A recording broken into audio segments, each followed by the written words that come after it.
Hello and welcome back to the channel everyone. स्वागत आहे तुमच्या नवीन आणि फ्रेश व्लॉगमध्ये. आज आपण आलेलो आहोत आत्ता बामणोलीमध्ये आणि इकडे आपण करणार आहोत आज नागेश्वर आणि वासोटा ट्रेक.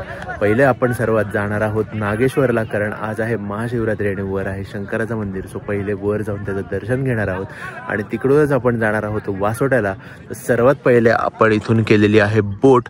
आम्ही आहोत 4 जण आणि 4 जणांचे घेतलेले आहेत 800 रुपये. आणि आता आपण फटाफट जाऊया, बोटीत बसूया. इकडून पुढे जायला 20 मिनटं लागतात. इथून मागूनही काही बोटी सुटतात, तिकडून 1.5 तास लागतो समोर पोचायला, बट इकडून 20च मिनटं लागतात. सो तुम्ही इकडे येऊ शकता. मी ह्याची या ट्रॅकची स्टार्टिंग लोकेशन पिन डिस्क्रिप्शनमध्ये देणार आहे, सो तुम्ही तीही फॉलो करू शकता. सो स्टार्ट करूया व्हिडिओ.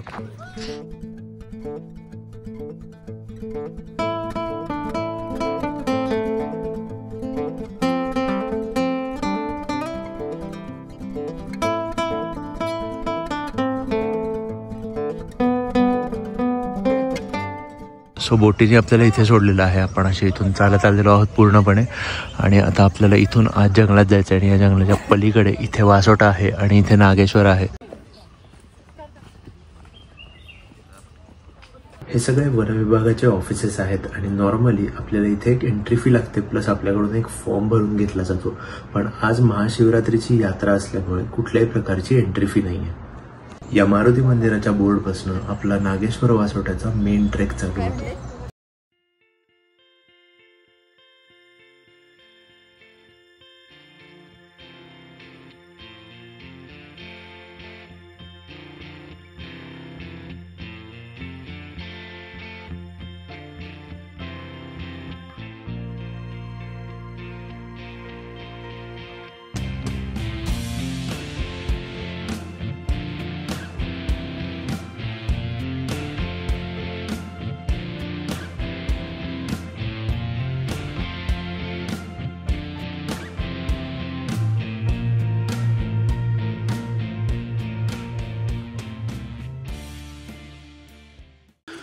सो मारुती मंदिर जे आहे तिथून ओढ्याच्या रस्त्याने गेल्यावर आपण नागेश्वरला जातो आणि हा जो रस्ता आहे हा पुढे आपल्याला वासोट्याला घेऊन जातो. सो आज आपल्याला फक्त नागेश्वरच करता येणार आहे, कारण वासोटा एकतर बुधवारी बंद असतं वर जायला, आणि दुसरी गोष्ट नागेश्वर आणि वासोटा एका दिवशी लोक करायला जातात आणि त्याला उशीर होतो. आणि आज मोस्टली यात्रा असल्यामुळे फक्त नागेश्वर चालू ठेवतात. महाशिवरात्रीच्या दिवशी आपण वासोट्याला नाही जाऊ शकत. सो आज आपण फक्त नागेश्वर करणार आहोत. आपण परत कधीतरी येऊन वासोटा करूया. सो आता फटाफट नागेश्वर करूया. सो आता थोडा वेळ हा असा ट्रेल आहे पूर्ण. इथून ओढा वाहत असतो, पण आता पाणी नाही त्यामुळे आपण इथून चालत जाऊ शकतो. सो कंप्लीट खडकाळ रस्ता आहे.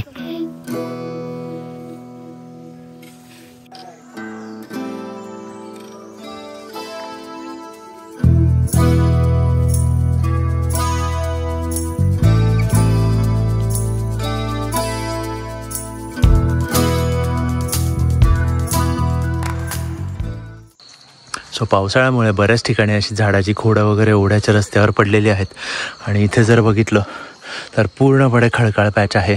सो तुम्हाला जर प्रॅक्टिस असेल किंवा जर तुम्हाला पॉसिबल असेल तरच इकडे यायला ट्राय करा.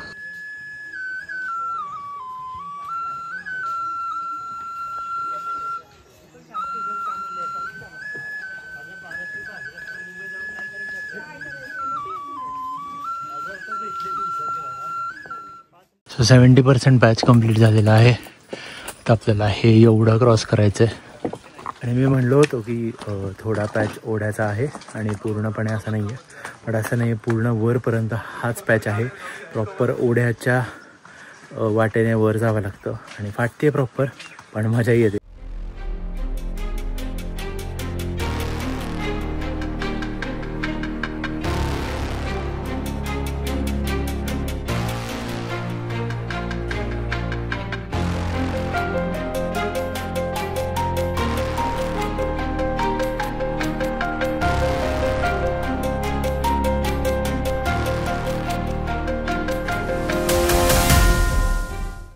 सो इथे ही पिण्याच्या पाण्याची विहीर आहे आणि जर इथे बघितलं तर लोक तेच पाणी सगळं बाटलींमध्ये भरून घेतात.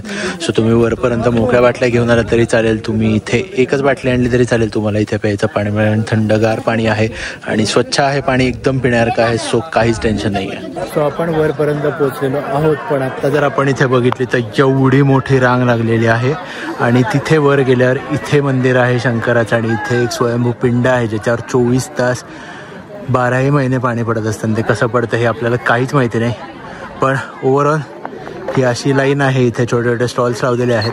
सो आम्ही असं ठरवलं आहे की इथे 2-2.5 तास आरामात जातील मिनिमम. सो आपण इथूनच दर्शन घेऊया. आणि इथे जर समोर बघितलं तर हे जे आपल्याला दिसतंय हा आहे वासोटा आणि इथे जी एक पायवाट दिसते त्या पायवाटीवरनं चालत गेल्यावर आपण इथे वासोट्याला जाऊ शकतो.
सो इथे आहे शंकराचं मंदिर. हे आहे रत्नागिरी एरिया. आपण इथून सुद्धा चढू शकतो नागेश्वर. इथे रत्नागिरी आहे, त्याच्यानंतर ही सगळी सह्याद्रीची रांग आहे आणि हा जो समोर आहे तो आहे वासोटा.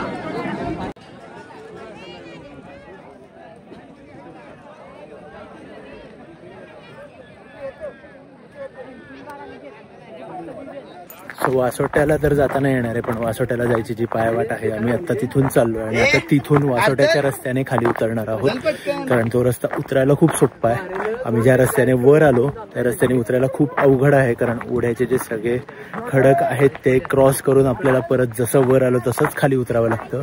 हे खूप जास्त डिफिकल्ट आहे. सो आता असं ठरवलं आहे की आपण आता इथून जात आहोत असे वासोट्याच्या साईडला. हा आहे वासोटा. सो या साईडनी जाणार आहोत आणि इथून खाली उतरणार आहोत. आपण कॉन्स्टंट अशा पायवाटेवरनं चालतो. इथे पूर्ण दरी आहे आणि इथे पूर्ण डोंगर आहे. सो थोडा जरी पाय सरकला तरी आपण डायरेक्ट या दरीत जायचे चान्सेस आहेत. तर आम्ही इथे एक मस्त ब्रेक घेतला होता. अर्धा-पाऊण तास मस्त लोळलो. इथे ॲपल काकडी वगैरे जे काय होतं ते खाल्लं. आता आम्ही परत पुढे निघतोय. इथून एक 1-1.5 तास लागणार आहेत अजून खाली उतरायला. वासोट्याच्या इथून प्रॉपर पायऱ्याच आहेत खाली उतरायला. सो काही टेन्शन नाही. सो मस्त खाली जाऊ. भेटू.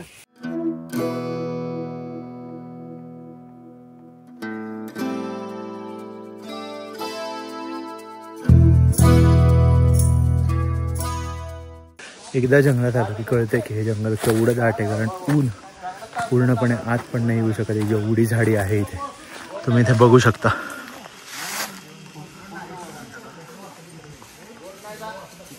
आता आम्ही त्या फाट्यावर आलेलो आहोत जिथून आपण वासोट्याला पण जाऊ शकतो आणि नागेश्वरला पण जाऊ शकतो. सो तिथे नागेश्वर मंदिराचा बोर्ड दिलेला आहे जिथून आम्ही आत्ता आलो आहोत आणि इथून आपण वर गेलो की इथे लागतो वासोट्याचा किल्ला आणि इथून आता आपण खाली जाणार आहोत जिथे आपली बोट आहे.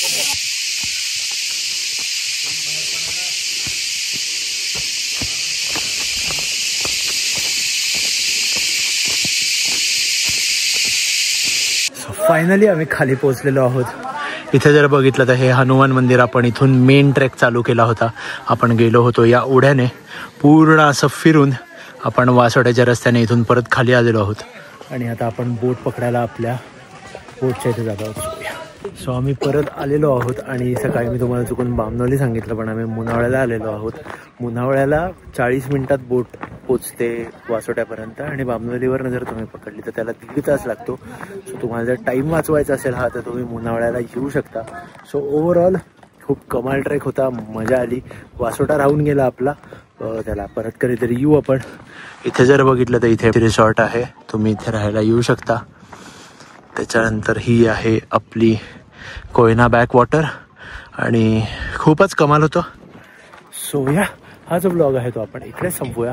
तुम्हाला जर हा ब्लॉग आवडला असेल तर या ब्लॉगला लाईक करा. तुम्हाला जर ट्रेकिंग आवडत असेल तर हा ब्लॉग जो आहे तो तुमच्या मित्रांबरोबर शेअर करा.